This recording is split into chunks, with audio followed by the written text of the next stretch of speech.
Some breaking news this hour as a small plane has just crashed into the Potomac River here in Washington near the Ronald Reagan Airport just outside Washington, D.C. That's according to the D.C. Fire Department. As you can see here, fireboats are now on the scene, and Reagan National Airport says that all takeoffs and landings from the airport have been halted for now as emergency personnel are responding to the situation that is unfolding.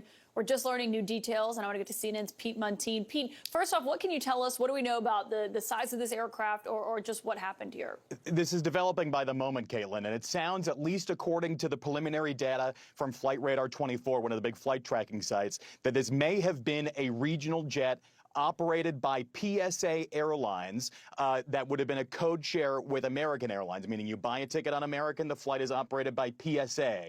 This flight was apparently on its way from Wichita, Kansas to DCA, Reagan National Airport, just over the DC line in Virginia. Apparently about 8:48 Eastern Standard Time is when this flight was scheduled to arrive, according to the latest flight tracking data.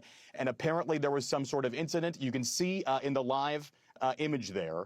This is from our D.C. Bureau in Northeast D.C., looking across the Potomac River, so looking essentially southwest towards Reagan National Airport.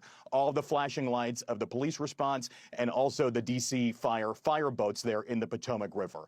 The good news here is that this is, we've broken the cold streak here in D.C., so the water temperatures are not as frigid as they were. It was a relatively warm day here in Washington, D.C., so that will aid rescuers and response crews as they're trying to get to the scene. But Reagan National Airport, one of the busiest airports in the country. Apparently this flight, according to the flight tracking data, was coming in from the south. That's called the Mount Vernon approach into Reagan National Airport, landing on runway 1 at Reagan National Airport, which is to the north. That's the busiest single runway in the national airspace system. A lot of folks still finding out about this. We have calls out to the Federal Aviation Administration, the National Transportation Safety Board, American Airlines, and beyond. Right now, we're just getting very early preliminary information from the Metropolitan Washington Airport Authority itself, which operates Reagan National Airport. They say there is an incident at the airport right now, but things are still developing all the time, and we're trying to figure out exactly what the circumstances were here. If this was a crash of a commercial airliner, that has not happened in the United States in about 15 years. The last major crash of a commercial airliner in the U.S. was the Colgan Air crash of 2009, left an indelible mark on aviation, left sweeping regulatory changes that are still being dealt with in aviation to this day.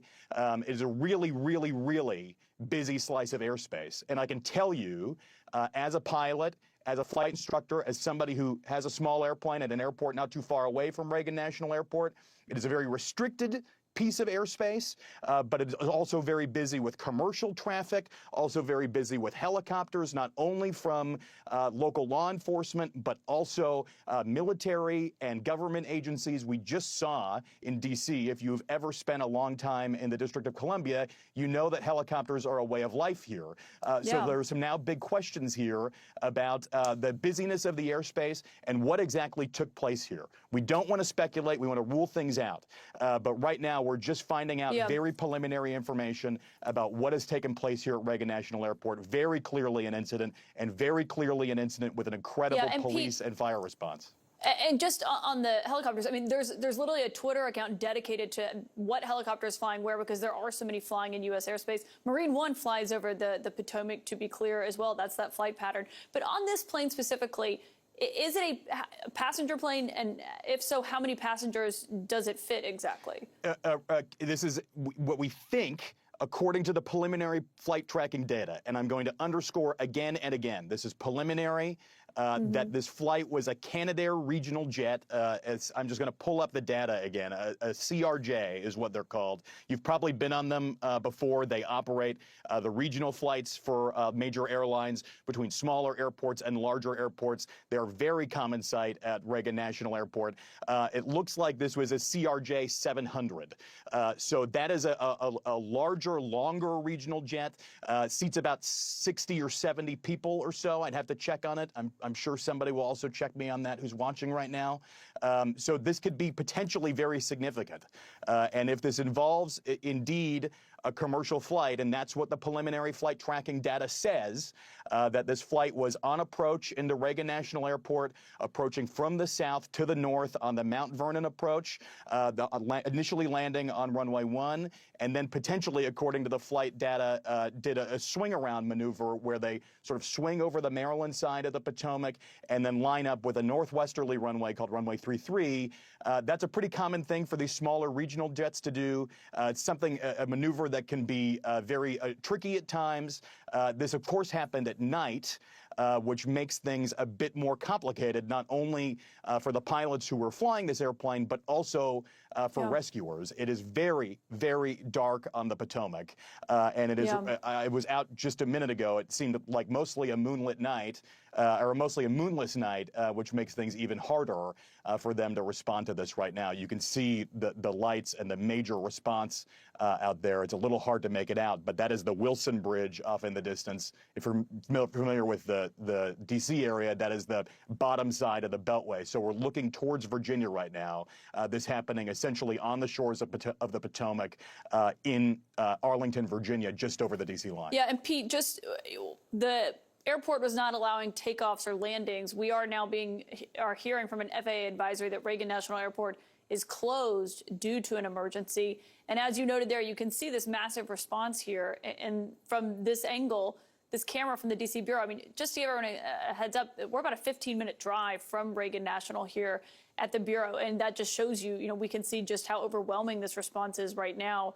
And as you noted, I mean, this is not something that has happened in decades. If so, as we are still waiting to learn more details. Commercial aviation worldwide, and especially in the United States, is incredibly safe. And in the U.S., it is really the gold standards that other countries follow when it comes to our regulatory framework that essentially protects lives. And the rules in aviation are essentially written in blood. And there were times in aviation where there were major spates of accidents and major fatalities over and over again. And aviation really did clean up its act through the 90s and beyond. If it is a significant incident, and we really do not know a lot right now, could really mark the end of an incredible safety streak for commercial aviation in the United States. I just checked, and a CRJ 700 like this seats between 66 and 78 people. Wow. So it's not the small. We've called it a small airplane on our airs and our initial copy here internally at CNN and beyond. That this was a small airplane. Small is very relative. This is not involving a Cessna. This is not a Piper. This is not a Beechcraft. This is not a Cirrus. This is something this is a real bona fide airliner, and it's likely one that you and I and folks at home have been on, especially connecting smaller, busier airports, metropolitan airports like DCA, like Reagan National Airport, to larger hubs. It appears from at least the early data from Flight Radar 24 that this was a flight from Wichita, Kansas, here into Reagan National Airport, and was slated to arrive around 8:48 this evening. What we are told is that this crashed just in the Potomac River, not on the runway or right outside the airport. I mean, they're obviously very close. You fly over the river when you're landing at Reagan National, but the plane has actually crashed in the river, we believe. Yeah, that's the initial thinking, and a rescue effort in the water would be incredibly difficult, especially given the darkness of the hour. And the fact that it is so cold. And there has been a track record, a history here. Someone's going to have to check me on this as well, but in the early 80s, I think in 82, Air Florida Flight 90 crashed on takeoff from Reagan National Airport on runway 1. Back then it was a different number, but taking off to the north, the pilots were in a bit of a rush. It was snowing out, and they hit the 14th Street Bridge between Virginia and D.C. It was a very perilous, cold, frigid day in January, and only a few people on that flight survived. It makes things much compounds the risk here and the danger incredibly high, because this happened in the water and not to mention at night. So we're still sort of getting more details here to figure out exactly the circumstance here. Yeah. But this did, if it indeed involve a commercial airliner, this would it'd be awful. Yeah, and this is a flight that took off at about 6:20, just before 6:30 Eastern time from Wichita, 5:20 their time, was on its way here to Reagan National Airport. Pete Muntean, as you continue to talk to your sources, obviously, let us know what they're saying as they're continuing this research, as we're looking into this and, just getting the sense of what exactly this looks like, Pete. I mean, you're so well versed in this. What does a rescue effort like this, where do they even start as they're trying to get an assessment? How are they having comms with flight control, with either the pilots who were on that plane or, at the tower at Reagan National Airport? What does that look like? You have to feel for the air traffic controllers involved here. They do a very hard and very stressful job. Many of them are working mandatory 6-day weeks on 12-hour shifts. They are oftentimes very helpless when something like this happens. They're sort of confined to the tower. The tower there at Reagan National Airport has an incredible view, not only of the airport itself, the 3 main runways at National Airport, although one runway is the primary one, but they also have a great view of Washington and of the Maryland side of the Potomac. The response here, and I spoke with Noah Gray at DC Fire. He was on his way to a fire boat that DC Fire has simply for things like this. There are occasionally boats stationed as part of the response plan, and a commercial airport like Reagan National Airport has a practiced and well-equipped crash fire rescue team specifically in place to respond to a major air incident. So they also, because it is the Potomac, and the airport is right on the banks of the Potomac. It is mostly built on infill. It was built primarily in the 30s and 40s. It is right there on the Potomac. They have to have this as part of the response. Not every airport has that. It's really not necessary for an airport that is inland. Reagan National Airport is a very, very unique case. And so to be able to go out into the water, especially in a way inspired by the Air Florida crash back in the 80s, that is something that is so unique and so significant here. This is now a live image.